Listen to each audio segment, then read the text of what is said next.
And now we have discussed paralytic steel with 0.8% carbon, and we have also discussed the low carbon steels with carbon contents from about 0 up to 0.8%, in which contain ferrite and pearlite. There are also some steels with compositions above 0.8%. These steels are maybe not so common as low carbon steels, but they are very important. They are mostly used as tool steels and steels that are hardened, that is, steels with higher strength. So now we look into that. We start with the phase diagram again and look at what phases are precipitated during the cooling of high carbon steel. Here we see the phase diagram again, but now we have drawn a line here on the right side of this eutectoid composition, that is the composition at 0.8% carbon, and this line is about at 1.1% carbon.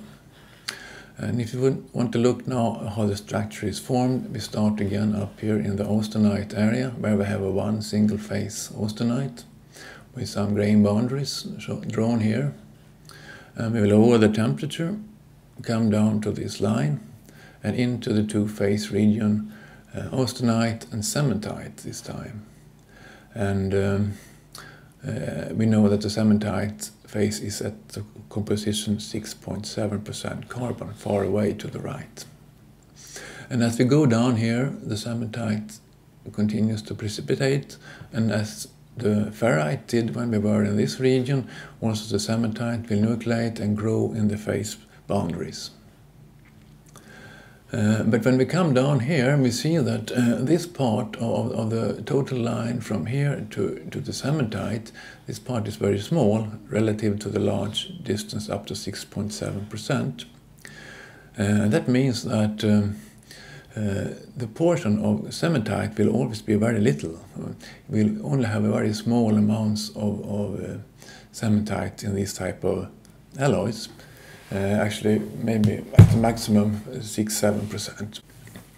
And when we come down here and pass by the eutectoid temperature, 727 degrees, and the rest of the austenite will transform into the pearlite phase. And we see it here schematically. And as I said, most of this structure then will be pearlite, and there will be thin films of cementite along the grain boundaries. So let's look at a real picture from the microscope of how the structure looks in this case. Here we see the microstructure of a steel with 1.1% carbon, a so-called hypereutectoid steel.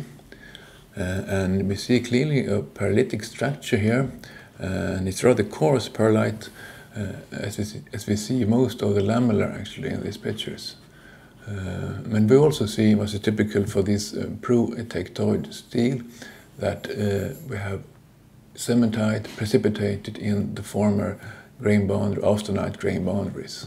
You see that along all the grain boundaries we have this cementite phase. This also makes this material rather brittle, as the cementite is a hard, brittle phase, and as it covers most of the grain boundaries, the material will be brittle. So to use these materials, we normally have to do some tempering, which we come to later.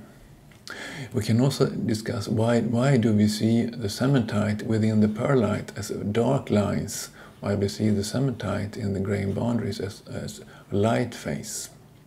It's actually so that in the pearlite, the cementite becomes etched during the etching, so actually they appear as grooves, but in the microscope they show up as dark lines.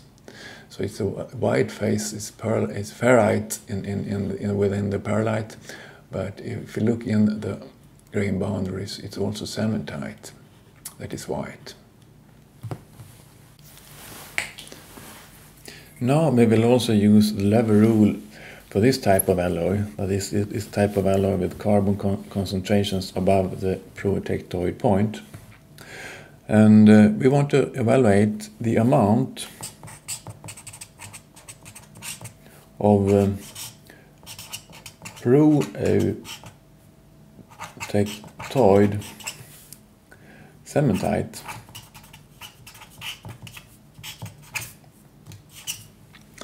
And we start with a composition of 1.1% carbon, so C1 is equal to 1.1% carbon.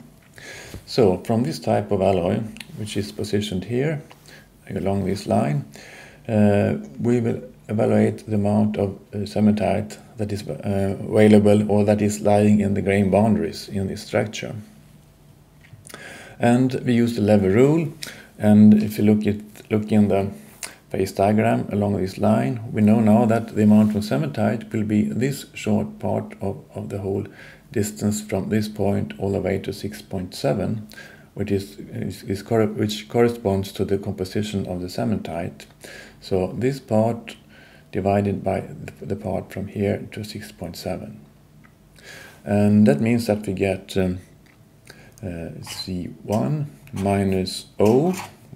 C1 is this composition and O is that composition, divided then by 6.7, which is the composition far away here at the cementite, minus O.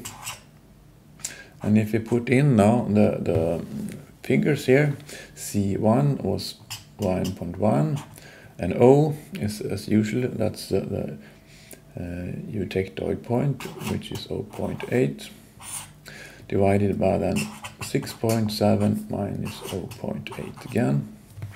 And if we calculate this, we get about 0.05. That is a fraction cementite. That means that we will have 5% cementite. And that we will find in the grain boundaries. Of course, there is also cementite within the perlite, but we now have calculated the pro-eutectoid cementite lying in the grain boundaries.